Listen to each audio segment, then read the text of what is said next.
Un député très branché, merci. The event we just got now brought a very few keywords outstanding. The first of all, obviously, is the synergies of being able to work together between the French and the Germans for this European Parliament and moving forward the whole 27 members countries of the European Commission. On a entendu bien sûr cette volonté de vouloir travailler ensemble entre la France et l'Allemagne et comment ce premier noyau dur puisse faire progresser les autres pays États membres, les 27 autres pays États membres. Des sujets fondamentaux comme celui de la souveraineté numérique nationale, la souveraineté numérique européenne élargie et des comportements qui sont liés plus à des entreprises qu'à des gouvernements. Et on peut, comme Monsieur le Préfet l'évoquait tout à l'heure, on peut vraiment se poser des questions sur la légitimité, the legitimacy of a Mark Zuckerberg being able to ban from using social networks, and I know that this topic will be addressed by our guests and a distinguished member of the CS government. I'm sure they are dealing with these kind of subjects. We are, without any further ado, introducing the next roundtable, which is, again, something outstanding as a content to be addressed to our audience today. And I want to really to thank Amand Ruffin. He's a vice president of the CCE for Germany, but also for the CCI of France-Allemagne. So, Amand, the floor is yours. Oui, je commence en français, je peux muter sur l'allemand, pas de souci. Donc en fait, oui, pardon. Le tour de table qui va nous occuper un petit peu, c'est un tour de table intéressant. Donc le titre, un vivier important d'emploi pour le futur. En allemand, je dirais ein wesentlicher Nährboden zukünftiger Arbeitsplätze. Und Fragezeichen, ist es das oder nicht? Das werden wir gleich versuchen zu klären. Nos intervenants sont affichés au tableau.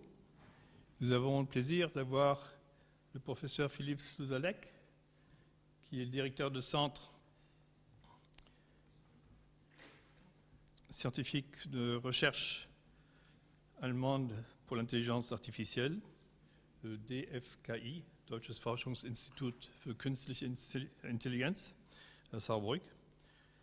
Nous avons par ailleurs Philippe Letellier, l'ancien vice-chairman de l'ITA. Et avant Philippe Letellier, on va essayer d'introduire, parce que c'est venu un petit peu sur le fil du rasoir en dernier instant, Emmanuel Vincent, donc représentant de l'INRIA, qui fera peut-être aussi un petit aparté avec son homologue Philippe Sluzalek sur le sujet. Ensuite, donc, Philippe Letellier, on a dit ancien vice-chairman de l'ITA. Merci d'être venu. Christophe Monnier, qui est directeur de programme du BIE, Business France Export. Et puis, last not least, mais c'est très important, Madame Dr Marjorie Berthomier, qui est secrétaire générale de l'Université franco-allemande. On va commencer peut-être avec Philippe, ou on reste avec vous, comme vous souhaitez. D'accord. Alors, il va falloir choisir. D'accord. Oui. Ah oui, bien sûr, mais on vous invite, bien évidemment, sur le podium. Ja, bitte, gerne.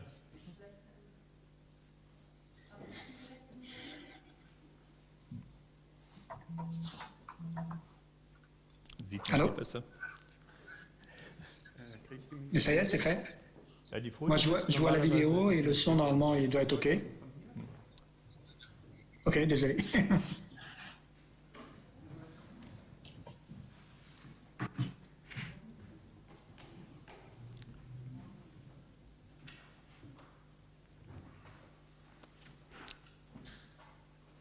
Je souhaiterais éventuellement que la régie me confirme que les slides de monsieur le professeur Souzalek ont bien été implémentés. Okay. C'est bon? D'accord. Okay. Hello, everyone. Again, my name is Philipp Souzalek. I'm a professor for computer graphics at Saarland University and a scientific director at the German Research Center for Artificial Intelligence in Saarbrücken. And maybe before I start, I want to say a few words about what we just heard. Again, I want to confirm and enforce this idea that Germany and France really are the main drivers for AI in Europe. And I think while this has been said many times, I think there's a lot more we need to do to actually make that a reality and actually make things happen. There's a lot of stuff we can do, and actually one of the things we want to show here today is the very close collaboration between DFKI and INRIA, the two largest AI institutes on either side, that are really have joined forces at the first anniversary of the Aachen Treaty last year, January last year, and since then we've started a lot of great projects, mainly out of our own funding resources to do that. And I think there's a lot more we could do if there were more funding available. And the other thing I want to mention is there was the talk about a lighthouse, a European lighthouse. I'm not sure how you see this, but a lighthouse for me is one lighthouse and not many lighthouses, then it's not a lighthouse anymore. So I think we need more collaboration. But we need one big symbol for European AI that needs to work together with the excellence centers across all of Europe. But maybe I can have then the first slide to talk about what we are. I want to talk about this really strong German-French alliance that we've started to build, and where we work together regionally but also nationally. And so, next slide, please. Just a few words on the DFKI.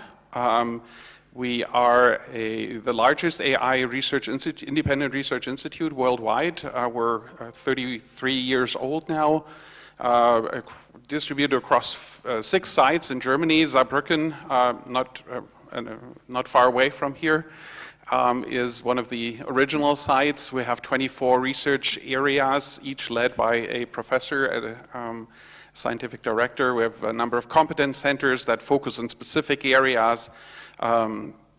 More than 1,100 researchers focused solely on AI and its applications, and we're growing really, really quickly and generating a lot of spin-off companies in the process, because we're talking about jobs here as well.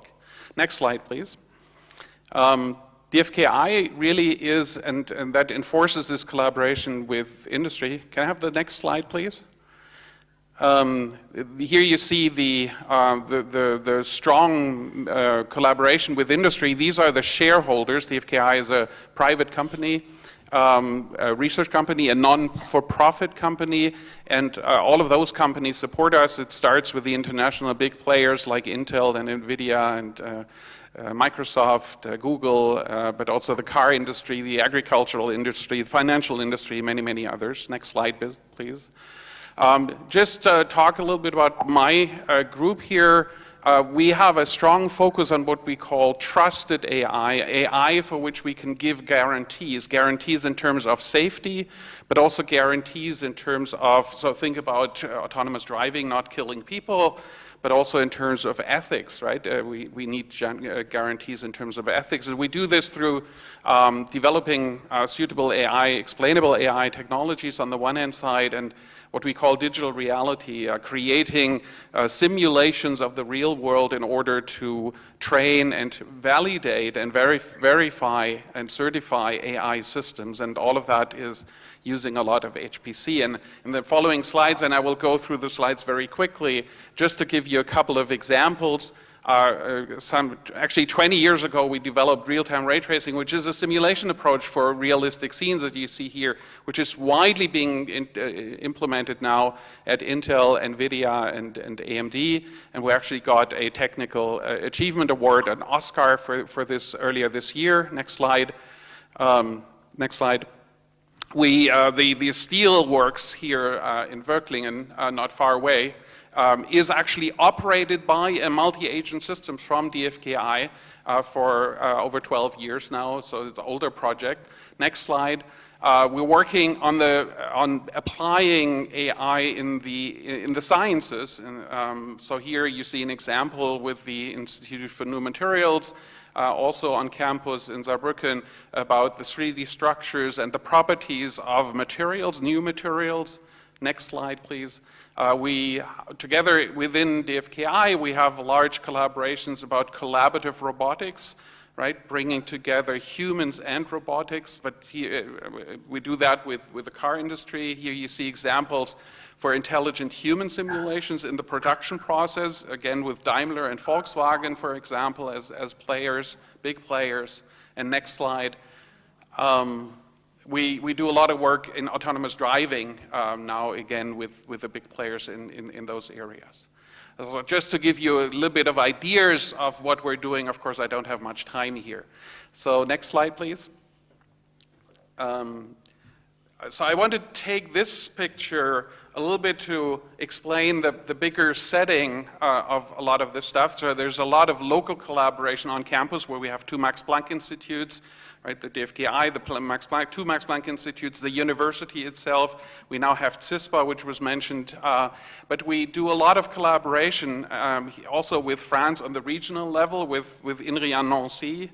Actually, Emmanuel and myself, we have weekly calls to coordinate that collaboration.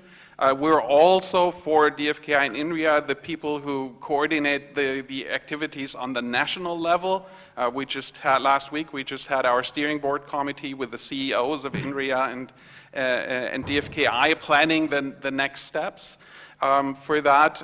And we're collaborating really strongly also on the European level, both in joint research projects. You might know about the large excellence clusters, the ICT48 projects, where we are collaborating, but also CLAIRE, which was mentioned a couple of times, which is really a new association, well, it's 3 years old by now, that I helped co-fund, which brings together the entire European AI community, and we are running the German office in Saarbrücken, and INRIA is running the French office out of INRIA, and we do collaborate. We're doing the large PPP project together. That's one of the big elements of what we're doing, is really which will be the key partner for the European Commission in AI.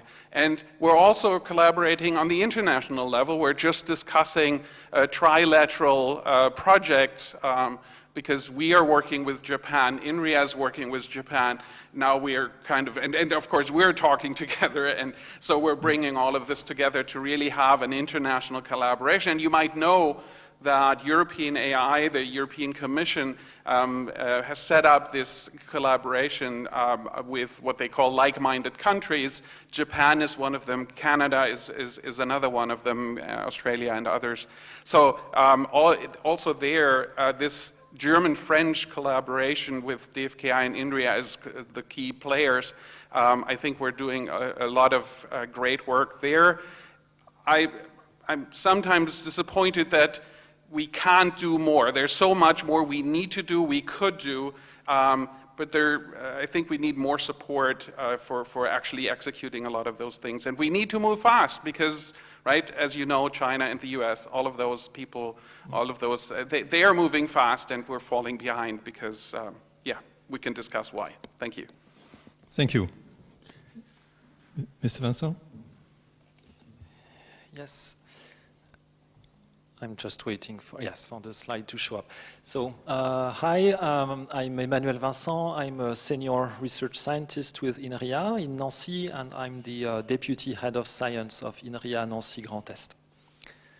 So I'll also be focusing on INRIA's vision and how we implement it in a German-French perspective. Next slide. So INRIA, as you probably know, is the French National Research Institute for Digital Science and Technology. We have 8 sites in France, including one in Nancy, and more than 3,000 researchers, engineers, and students grouped into 2,000 project teams, which are all joint with universities. Our research and innovation strategy as a public research institute is focused on non-incremental technological innovation, or also called deep tech. We achieve this through a combination of fundamental research, technological innovation, mostly through software, but also sometimes hardware tools. We wish these innovations to be transformed into concrete companies, mostly by startups, and we support entrepreneurship through a scheme called INRIA Startup Studio. And finally, which is very important today, we build partnerships with key academic players in Europe, such as the FKI, and key industry players in France and Europe. Next slide. Focusing on AI, we basically implement those steps in the field of AI by doing research in all major areas of AI, machine learning, speech, vision, robotics, you name it. We implement most of these results in a package, software package called scikit-learn, that is basically the most widely used general AI package with more than 500,000 users in the whole world, and we heavily support its development. INRIA also coordinates the French National AI Research Program. It hosts the Paris Center of Expertise of the Global Partnership of AI, and it's a key member of CLAIRE. As Philippe mentioned, we're hosting the Paris office of CLAIRE, and it will actually launch next week. If you go on the website, you can register and attend the launching event. Our partnership with the FKI translates into multiple activities. Of course, we do joint research and we focus on projects with concrete outcomes. We also train next generation AI scientists because skills are really important in the worldwide battle for AI. So we do this through workshops and summer schools, and we try to bring this vision to the European level, and eventually we're aiming to build a European Alliance on Trusted AI. In this slide, I give you a few examples of the projects we are running together now. For instance, these include projects on understanding of languages in a similar way to humans, which means we can explain why the system understood something. So here, being able to explain to the human user is really key for trustworthy AI. We are also working in the field of health and medicine. This includes this project aiming to evaluate and assess psychiatric disorders by analyzing conversations between patients and doctors. MoveOn is a project in the field of computer vision that aims to revolutionize camera self-placement in visual scenes, and that could have enormous usage potential in industry. So these are projects we are running now, and more are starting this summer on high-performance computing and agriculture. And finally, here are our key research axes for the future. We have identified 4 of them. The key most one, if I may say, is trusted AI. This comes through validating and certifying AI algorithms and AI systems. We are also placing high importance on resource conservative algorithms, so green AI or frugal AI, both algorithms and hardware and software systems that could have a better impact on the environment than their energy consumption. Hybrid intelligence, so being able to build teams of humans and AI systems operating together, is also a key area. And finally, the fourth one is AI and numerical simulation. Here we are at the boundary of AI and physics, so typically to use AI in climate science, material science. This is really a key future area. And this concludes my presentation. Thank you, both of you. Then Mrs. Marjorie Berthomier. Merci beaucoup. I try not to get. Je vais essayer de pas me perdre, not to get lost in the different languages. Non, je vais en fait vous parler français essentiellement. Je pense peut-être un peu allemand et voilà, ça y est, j'ai parlé un petit peu anglais, donc. Tout est bien. Je voudrais simplement signaler donc l'université franco-allemande, peut-être rappeler ce qu'est l'université franco-allemande. Nous ne sommes pas une institution sarroise, nous sommes une institution binationale et paritaire et qui effectivement s'est saisie, puisque nous sommes financés à la fois par le gouvernement allemand et par le gouvernement français, pour construire des coopérations à la fois dans le domaine de l'enseignement supérieur et de la recherche entre les deux pays. Nous nous sommes saisis à la fois des attentes et des priorités qui étaient énoncées par le traité d'Aix-la-Chapelle, bien sûr, dans lequel il nous était demandé de continuer à développer des coopérations entre les deux pays. Et puis, bien sûr, au-delà du traité d'Aix-la-Chapelle, nous avons aussi... disons, un intérêt à promouvoir la coopération franco-allemande dans le domaine de l'enseignement supérieur et de la recherche, et avec une vocation au final européenne. Et donc, nous nous sommes assez tôt saisis des questions liées à l'intelligence artificielle dans la perspective qui est la nôtre, qui est une perspective de mise à disposition, non pas des millions dont ont besoin les collègues qui viennent déjà de s'exprimer, et puis dont a besoin probablement la recherche et peut-être aussi le monde économique pour continuer à développer et tenir tête, je ne sais pas si c'est possible, mais en tout cas tenir en face voilà, des big players, disons en tout cas de ces questions, que ce soit effectivement les États, dont il a déjà été fait mention, les très grands États, très grands promoteurs de l'IA, que sont voilà, les pays asiatiques, l'Amérique du Nord, mais aussi évidemment les grandes entreprises. Alors nous, on est plus modeste, évidemment.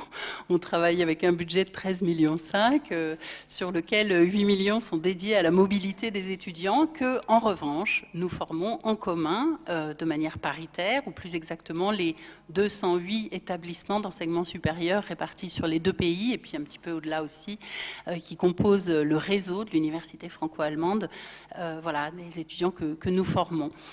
Alors nous formons des étudiants, nous soutenons la mobilité des jeunes chercheurs, c'est-à-dire qu'effectivement, par rapport au sujet de la table ronde qui est l'IA, un vivier important d'emploi pour le futur, eh bien voilà, nous formons les gens qui peut-être dans le futur participeront à la recherche sur l'intelligence artificielle. Et donc nous nous sommes saisis, je le disais, de ce sujet, à la fois avec une forte conscience du fait que si dans les deux pays on ouvrait des postes et des chaires, une centaine, je crois, dans chacun des deux pays, pour des professeurs, ben c'était pas mal qu'il y ait aussi des étudiants à mettre devant ces professeurs, et pour qu'il y ait des doctorants à mettre devant ces professeurs, il fallait aussi imaginer qu'il y ait des étudiants. Or, un étudiant, ça ne se forme pas en quelques heures, comme vous le savez certainement. Et donc, pour former ces étudiants en franco-allemand, ben effectivement, on a essayé de réfléchir à la manière dont on pouvait avancer. Alors peut-être on passe à la seconde slide, diapositive comme on dit en français. Quels étaient les moyens que nous avions et dont nous disposons, et qui sont les moyens, encore une fois, limités, mais en même temps voilà, qui permettent d'inscrire les choses dans les territoires, dans la réalité, et aussi dans la réalité de la formation à venir. Donc ces moyens, c'est effectivement des des cursus bidiplômants, binationaux, trinationaux, de licence, de master, et puis la formation doctorale évidemment, qui peut soit passer par du soutien individuel, hein, notamment à la co-tutelle de thèse, d'autre part par des choses un peu plus collectives, hein, qui seraient effectivement des collèges doctoraux franco-allemands et qui existent déjà, et puis qui permettent de s'assurer qu'on va avoir des écoles doctorales qui vont fonctionner ensemble et qui vont former les jeunes chercheurs de demain. Et puis un programme de PhD track qui existe depuis plusieurs années et qui permet en fait, là aussi, d'essayer d'inscrire la formation des étudiants, des futurs chercheurs et des jeunes doctorants dans la continuité, en gros, du licence du master au doctorat. Et puis, je l'ai mentionné, on a aussi un peu d'argent, en tout cas, qu'on peut mettre à la disposition donc, des jeunes chercheurs et des moins jeunes, des chercheurs plus avancés, notamment pour permettre qu'il y ait notamment des écoles d'été, des universités qui se constituent, soit dans le cadre d'appel à projet blanc, soit dans le cadre d'appel à projet dédié. C'est une des premières choses que nous avons faites, en tout cas spécifiquement dans le domaine de l'intelligence artificielle, c'était d'ouvrir un appel à projet dédié, il y a de ça 2 ans, pour des rencontres de jeunes doctorants, encadrés évidemment par des chercheurs plus avancés, sur des questions relatives à l'intelligence artificielle et qui ont en tout cas beaucoup intéressé aussi un certain nombre d'entreprises. Hein, voilà, il y a des choses qui ont été faites sur les voitures intelligentes, notamment par l'intermédiaire de la TUM, hein, de la Technische Universität München, dans le cadre d'une université d'été à laquelle BMW a beaucoup contribué, par exemple.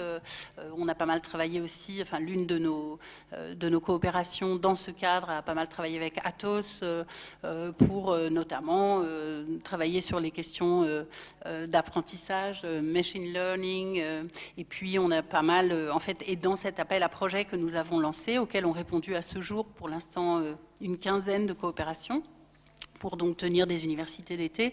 On a voulu le lancer sur l'intelligence artificielle et ses enjeux en Europe, avec une forte conscience que, effectivement, les enjeux de l'éthique, notamment les enjeux de l'algorithme et de la souveraineté qu'on peut avoir et de la compréhension qu'on peut avoir ou de la transparence qu'on peut avoir sur un certain nombre d'algorithmes, d'une part, les enjeux de la donnée, les enjeux du traitement de celle-ci, les enjeux économiques, évidemment, qui sont derrière, et puis les enjeux éthiques, voilà, seraient suffisamment importants pour que le sujet de l'intelligence artificielle puisse nourrir des réflexions qui se font donc très très en amont, hein, en quelque sorte,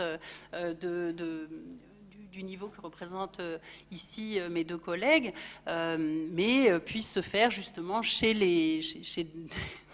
relativement jeunes gens que sont les doctorants et qui donc très tôt, le plus tôt possible en tout cas, sont conduits à travailler ensemble en franco-allemand. Ça veut dire en général en français, en allemand, en anglais. Il suffit, je le rappelle, qu'on comprenne la langue de l'autre, disons, et donc ça, des langues, on peut en comprendre plein, pour réussir à se comprendre sans nécessairement passer par le latin.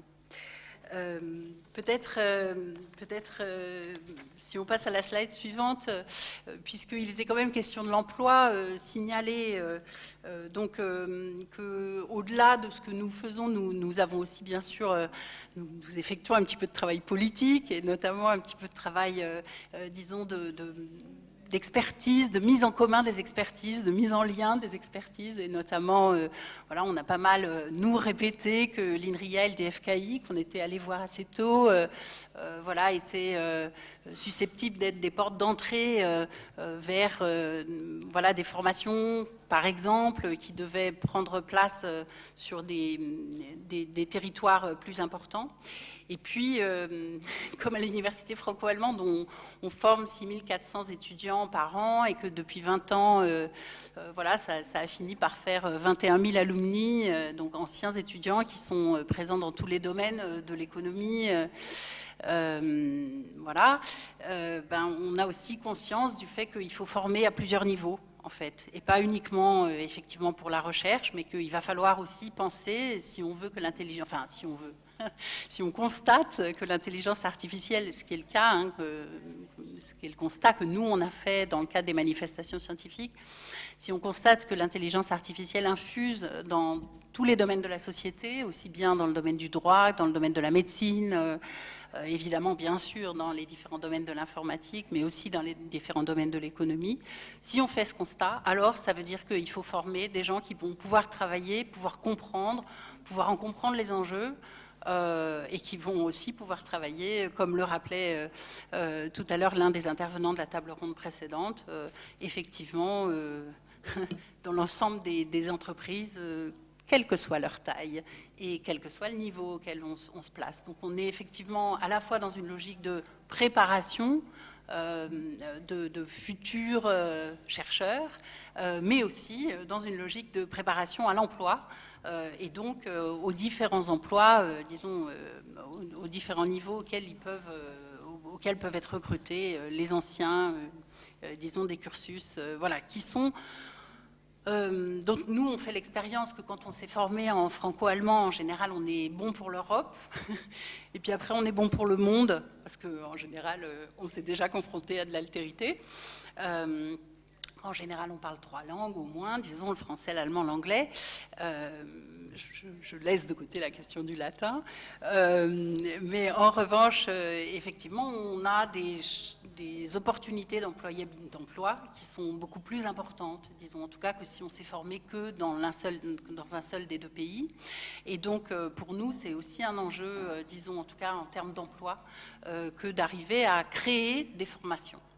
Alors, créer des formations, ce n'est pas nous qui pouvons le faire. Et peut-être une dernière slide, une dernière diapositive permettrait donc me permet simplement de pointer ce que nous avons mis en œuvre pour que d'ici, alors bon voilà, il faut être un peu modeste, d'ici 4-5 ans, c'est difficile de générer des étudiants à bon niveau, disons à moins, de faire qu'il y ait justement suffisamment de personnes à employer, de personnes compétentes à employer et de ressources humaines à mettre en face de ces ressources matérielles qui sont dégagées par les 2 États et aussi mises à disposition par les entreprises. Donc on a mis en place, je l'ai dit, des manifestations scientifiques. Ça, c'est depuis 2020, c'est relativement récent. Mais en 2017, on avait déjà commencé à travailler par l'intermédiaire de rencontres d'experts, et notamment, on avait, à la demande d'ailleurs du BMBF, le ministère de l'enseignement et de l'éducation et de la recherche allemand, et puis le MESRI, voilà, essayer de voir où on en était, en tout cas dans les 2 communautés éducatives de l'enseignement supérieur des 2 pays, et comment est-ce qu'on pouvait essayer de... Voilà, avancer à marche forcée vers la numérisation et là pour le coup et la digitalisation de manière plus générale.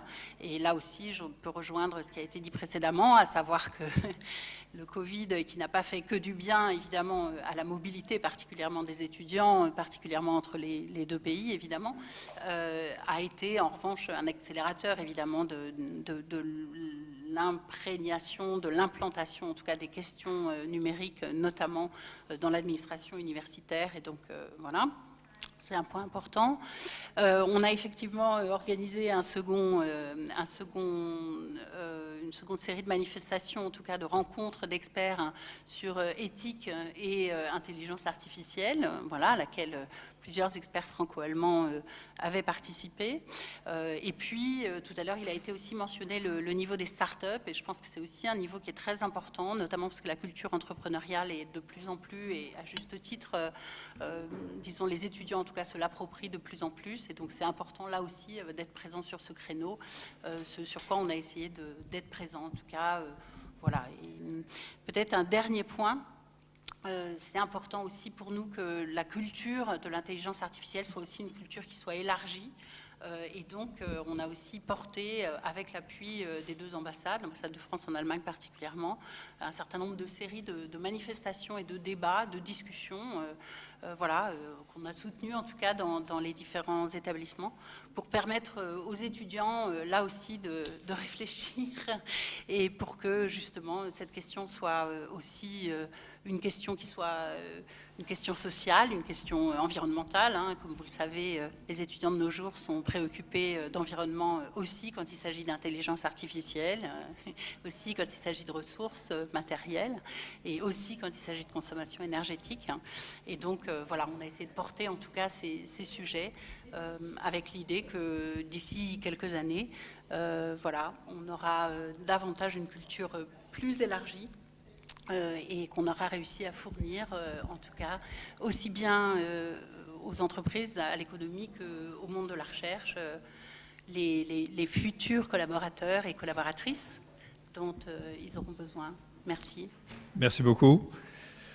On va passer donc maintenant en section digitale, on va dire, avec Christophe Monnier. Bonjour Christophe. Et puis bonjour Philippe Poussy. Bonjour à tous, guten Tag. The floor is yours, Christophe.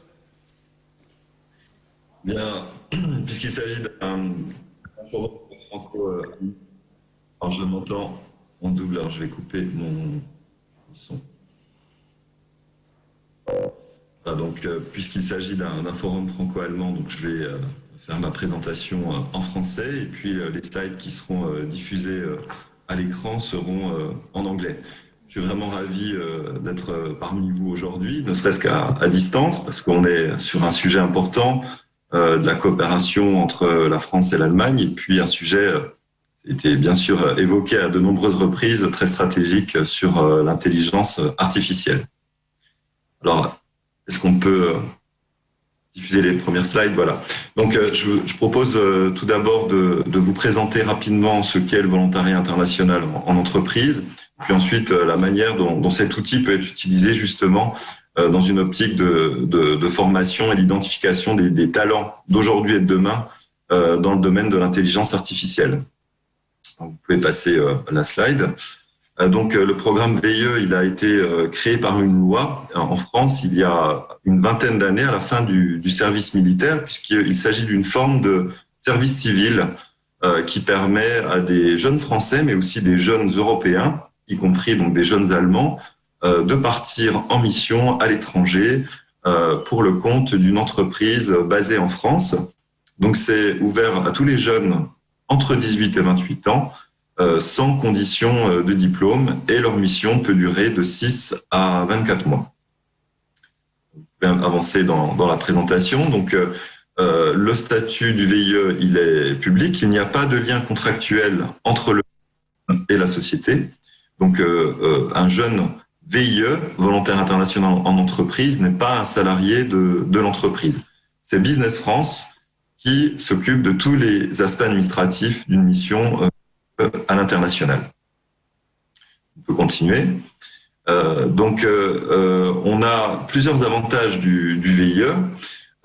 C'est tout d'abord très avantageux pour les entreprises qui utilisent cette formule parce que c'est une alternative à l'expatriation qui peut parfois coûter cher à l'entreprise, permet d'identifier des jeunes très motivés, de gérer facilement leur staff à l'étranger et avec bien sûr des coûts qui sont connus à l'avance puisque l'indemnité d'un jeune VIE dépend du pays dans lequel il effectue sa mission. Et c'est vraiment une source de recrutement et d'identification des nouveaux profils, des futurs profils dans l'entreprise. Et pour le jeune également, c'est vraiment l'opportunité de commencer rapidement une carrière à l'international avec assez rapidement des responsabilités importantes au sein de l'entreprise. Bien sûr, une expérience personnelle importante de découvrir une nouvelle culture et puis un atout pour leur carrière puisque 94% des jeunes sont en emploi moins de 6 mois après la fin de leur mission et la moitié d'entre eux sont recrutés par l'entreprise qui a fait appel à eux. On peut avancer. Et donc, au niveau des typologies d'entreprises, c'est vraiment ouvert à toutes les entreprises de statut français. Alors, c'est des entreprises françaises, bien entendu, mais ça peut être également des investisseurs étrangers en France, donc qui ont créé une filiale ou une entité juridique en France. Donc ça peut évidemment concerner des entreprises allemandes qui ont une structure juridique en France. Et donc le VIE, il va être hébergé à l'étranger dans une structure qui peut être une filiale de l'entité française, mais qui peut être aussi un partenaire commercial, un partenaire avec lequel des travaux sont menés. Donc il suffit qu'il y ait un lien juridique, une convention, et donc cet échange peut se faire dans le cadre d'un volontariat international. Alors l'Allemagne, c'est bien sûr notre premier partenaire économique et commercial, et donc l'Allemagne est avec la Belgique le premier pays d'accueil des volontaires internationaux en entreprise, avec 756 VIE en poste actuellement, mais avant crise on en avait près de 1000, et puis 220 sociétés qui utilisent la formule en Allemagne. Alors, sur la question de l'intelligence artificielle, alors bien sûr, il y a vraiment une diversité de formations qui peuvent intégrer cet aspect-là, mais au niveau des missions VIE, elles peuvent être à la fois sur les aspects commerciaux, développement de la recherche de débouchés pour les entreprises françaises, donc notamment, ça a été évoqué, les startups avec les startups de la French Tech qui sont très actives en Allemagne dans le cadre des hubs de Berlin et de Munich. Et puis, le VIE, c'est pas uniquement pour du commercial, c'est aussi pour des missions techniques sur les différents secteurs qui sont listés, mais il y en aurait d'autres qui peuvent être liés avec l'intelligence artificielle. On peut continuer. Et donc, aujourd'hui, évidemment, l'enjeu, c'est d'identifier les jeunes, les profils qui seront les candidats, les futurs candidats VIE qui pourront travailler dans le domaine de l'intelligence artificielle. Donc, vous voyez la liste faite des universités, des écoles avec lesquelles on travaille pour identifier ces profils-là. Ça marche plutôt bien puisqu'aujourd'hui, on a 5400 candidats dans la base des jeunes français et européens qui souhaitent partir en VIE, qui correspondent à ces spécialités. Donc, le VIE peut être vraiment une source d'identification de talents dans le domaine de l'intelligence artificielle. Et on travaille aujourd'hui avec des groupes comme Atos qui ont plusieurs dizaines de VIE en poste sur leurs différentes implantations à l'étranger. Et j'espère qu'aujourd'hui, effectivement, on donnera envie à des jeunes de partir en VIE, à des entreprises de recruter des jeunes dans le cadre de ce programme. Alors, j'ai écouté la présentation de Madame Berthomier. Donc, on travaille également avec l'université franco-allemande. Une présentation du VIE a été faite devant les étudiants en septembre dernier. On en refera d'autres, j'espère. Et puis, mes équipes en Allemagne, donc les bureaux de Business France en Allemagne, m'ont confirmé effectivement que plusieurs profils avaient été de VIE, venaient de l'université franco-allemande et m'ont également indiqué que 30% des VIE qui travaillaient en Allemagne sont aujourd'hui dans des secteurs qui sont liés aux nouvelles technologies et notamment à l'intelligence artificielle, avec des domaines comme le véhicule autonome, l'automatisation des lignes de production, donc les secteurs industriels, ou alors vraiment la tech avec le domaine des startups. Donc vraiment, on voit que les opportunités offertes par ce domaine, elles sont très vastes et j'espère que le VIE se développera, aidera à développer aussi les coopérations franco-allemandes en matière d'intelligence artificielle. En tout cas, ravi d'être là aujourd'hui pour témoigner de ce programme. On va passer à Monsieur Letellier. Bonjour. Donc je suis désolé, je suis en train de réapprendre mon allemand, mais mon niveau n'est pas encore adéquat pour pouvoir tenir cette présentation en allemand, donc je vais rester en français. Diapositive suivante, s'il vous plaît. Suivante. Donc d'abord, pour me présenter, je suis un ingénieur. J'ai investi dans la recherche, j'ai fait un PhD. Ensuite, un peu tard dans ma carrière, j'ai voulu sortir un peu d'être exclusivement techos et j'ai fait un executive MBA à HEC qui m'a tourné un peu la tête pour prendre les problèmes de façon plus large, à la fois l'aspect marché et l'aspect technologique. Mon expérience est sur les startups. J'ai commencé ma carrière en participant à la création d'une startup qui s'appelle Tangram dans le logiciel. Ensuite, je suis rentré dans la nébuleuse Thomson, Thales, Technicolor, où j'ai fini patron des labos de recherche. Ensuite, j'ai créé dans le monde académique la direction d'innovation de l'Institut Mines Télécom, où l'on a fait beaucoup de travail de support vis-à-vis des PME. En parallèle de ça, j'étais vice-chairman d'ITA, donc un outil européen de financement de la R&D sur la transition numérique, donc complètement dans les sujets dont on parle aujourd'hui. Et aujourd'hui, je suis patron d'Ephaistos, qui est une start-up de conseil, et Dimension, qui est une start-up d'énergie renouvelable. Donc, toute ma carrière s'est faite dans l'innovation, le numérique et ce que j'appelle les system value chain. C'est une façon d'aborder la compréhension des marchés. C'est la petite suivante. Donc, mon approche est toujours autour de l'orientation client. Je pense qu'aujourd'hui, on est à un moment avec toutes les évolutions, toutes les technologies qui sont disponibles, presque tout est possible aujourd'hui. C'est de revenir aux utilisateurs pour nous aider à trouver le chemin. Et c'est ce chemin qui est le plus difficile à définir. Qu'est-ce qu'il faut faire ? Donc, c'est par ce biais-là qu'on arrive à retrouver du sens. Il faut savoir séparer, faire la différence entre le client et l'utilisateur. C'est pas toujours le même et il faut satisfaire les deux. Donc, ça fait partie de l'analyse. Et on a une évolution majeure autour des aspects services parce que les utilisateurs sont submergés de produits, submergés de fonctionnalités. Donc, il y a une demande pour revenir aux basiques de ce que l'on veut faire. Une autre tendance qu'on observe, en particulier dans les jeunes générations, mais tout le monde est en train d'y venir, c'est on est de moins en moins dans la propriété et beaucoup plus dans l'usage. Donc, ça veut dire une transformation de la société vers les services. Et ça, c'est une révolution qui va bousculer beaucoup de choses. Donc, ça, c'est le contexte marché tel qu'on peut l'observer. Diapositive suivante. Et donc, pour pouvoir aller dans ce sens, il faut avoir une meilleure connaissance des utilisateurs et des clients. Aujourd'hui, je pense que j'étais patron de centre de recherche industriel. Je pense que l'innovation, on a trop de choses au niveau technologique à regarder. On n'y arrive plus, ça bouge dans tous les sens, ça bouge à une vitesse incroyable.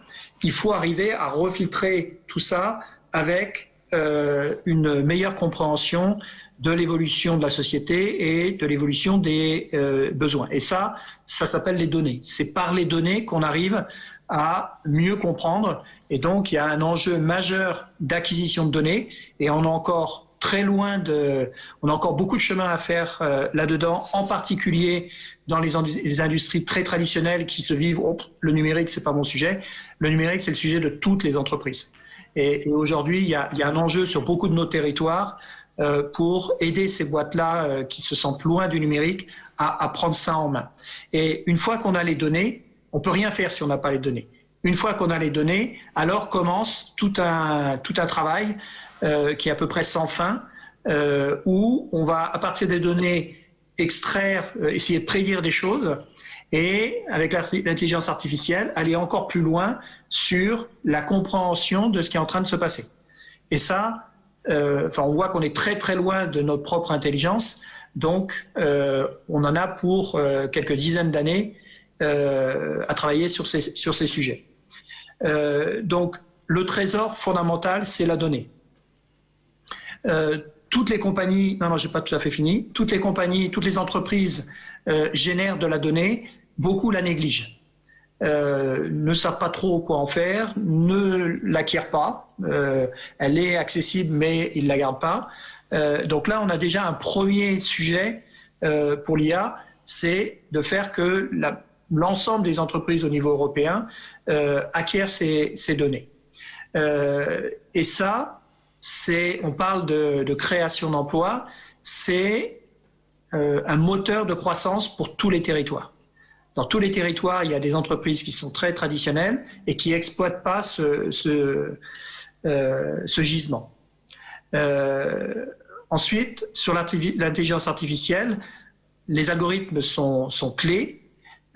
Faut bien avoir conscience qu'il y a très peu de boîtes, très peu d'entreprises qui vont pouvoir participer à cette course. C'est pas le lot de tout le monde. Par contre, on voit aujourd'hui qu'un grand mouvement de l'intelligence artificielle va vers l'apprentissage.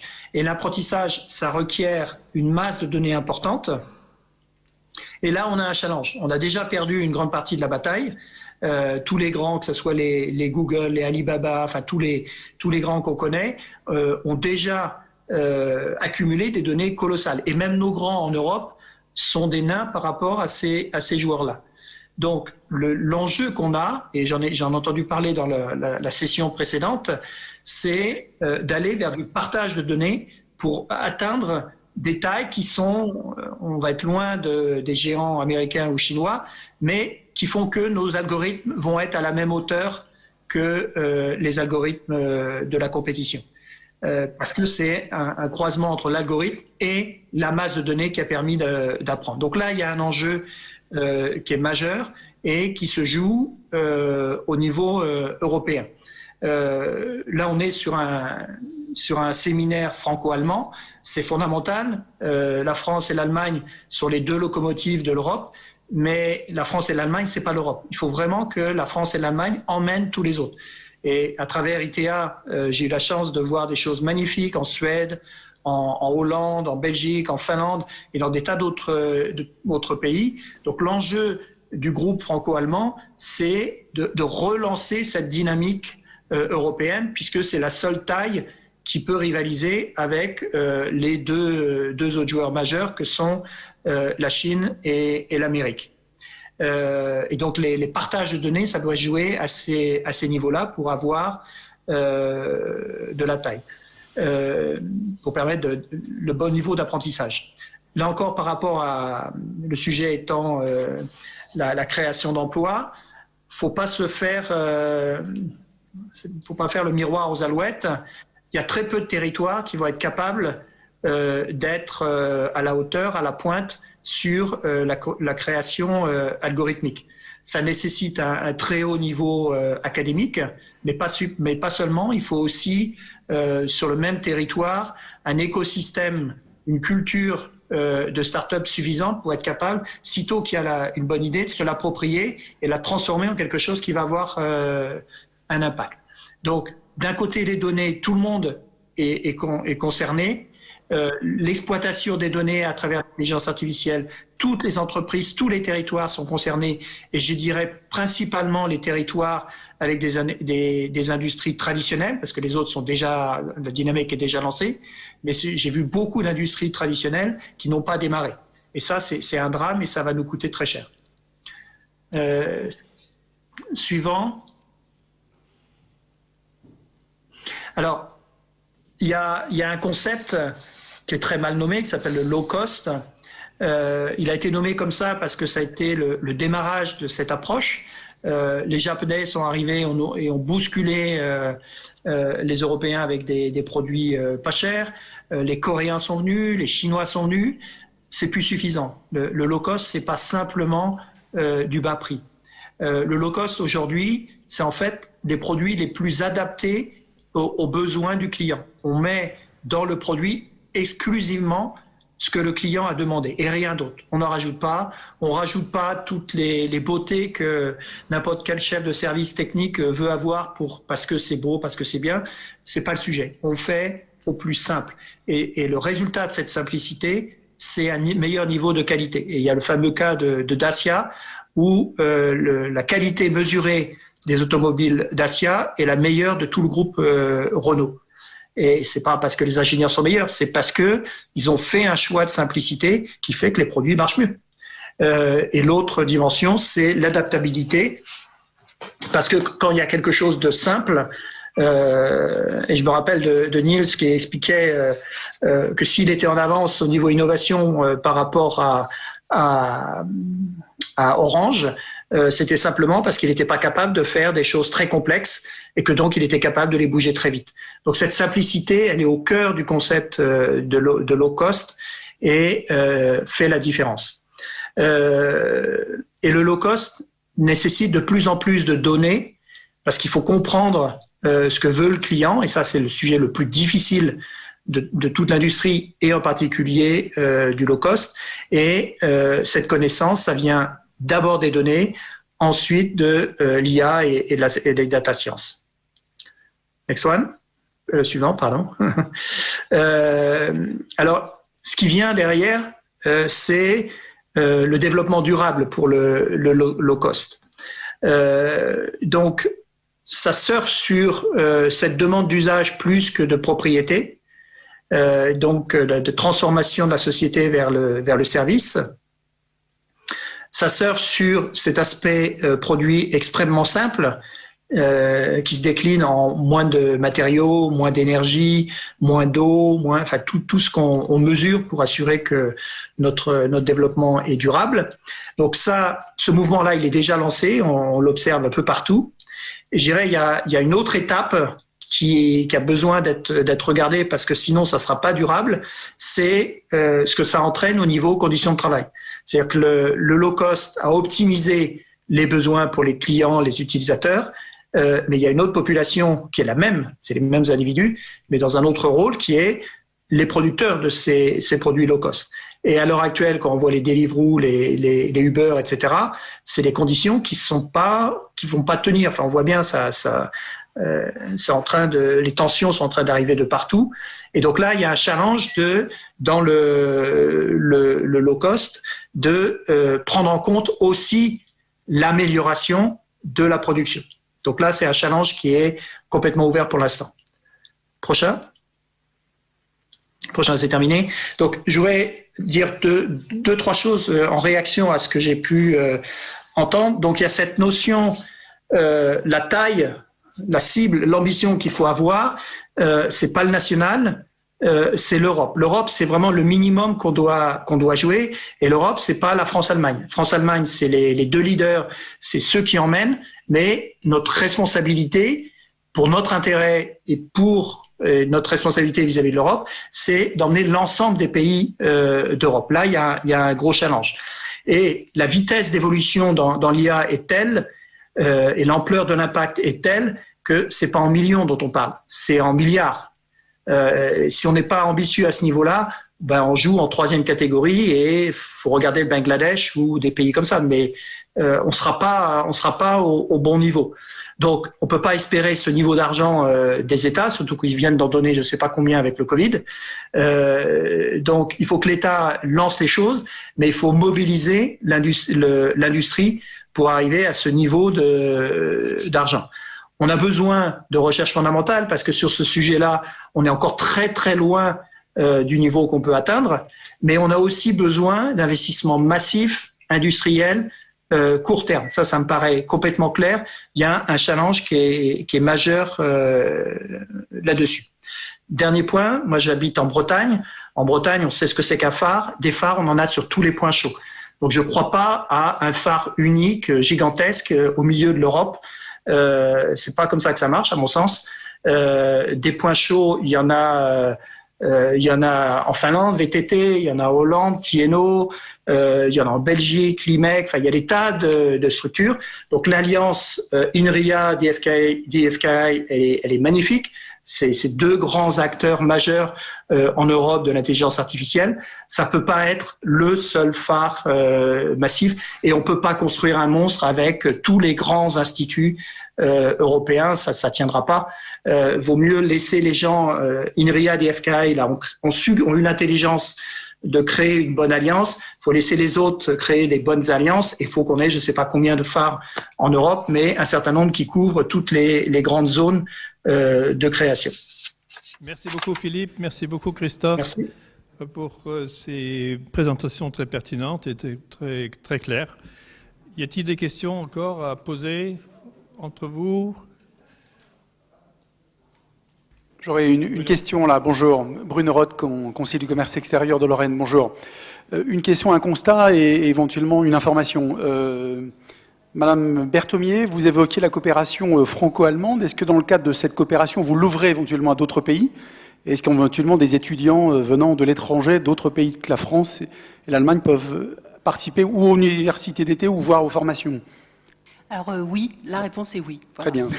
Concernant la formation continue, et là je vous rejoins, il est important aussi que les chefs d'entreprise et le personnel se forment en permanence, et je pense qu'il y a une phase de sensibilisation. Il est important que nous, en tant qu'opérateurs économiques, on soit informés de ces formations. Et je pense qu'il y a une nécessité d'avoir une information, donc là je reviendrai vers vous. Merci. Merci beaucoup. Juste un constat sur le problème de la langue. Oui. Il s'avère que voilà, la relation France-Allemagne, elle est équilibrée si les Français savent parler allemand. Il s'avère que dans la formation aujourd'hui, un certain nombre de rectorats ont fait la nécessité de fermer même des formations de langue et réduire le nombre d'enseignants en allemand. Et là, je pense qu'il faut mobiliser nos pouvoirs publics. Ça, c'est un grand parce débat. que quelque part, voilà, on peut avoir un trou dans 10 ans.